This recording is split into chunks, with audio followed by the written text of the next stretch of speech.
Hey everyone, today's video is super important for all you law students out there. The Bar Council of India has just dropped a major notification and you need to know what's coming. So, what's the big news? The Bar Council of India has directed the immediate implementation of a criminal background check system. This means that all law students must now declare any ongoing FIRs, criminal cases, convictions, or acquittals before they get their final mark sheets and degrees. Failure to do so will result in strict disciplinary action. Yes, you heard that right. If you don't disclose this information, your final mark sheets and degrees could be withheld. But that's not all.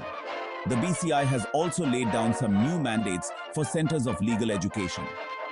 First up, biometric attendance systems. This ensures that your attendance is always tracked and accurate. And to make things even more transparent, CLEs are now required to install CCTV cameras in classrooms.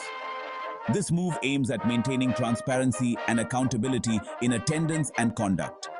Plus, there's a new mandatory declaration regarding the pursuit of simultaneous degrees and employment status. That's right. You'll need to declare if you're pursuing another degree or if you're employed. These declarations are to ensure you're fully committed to your legal education. So why all these changes?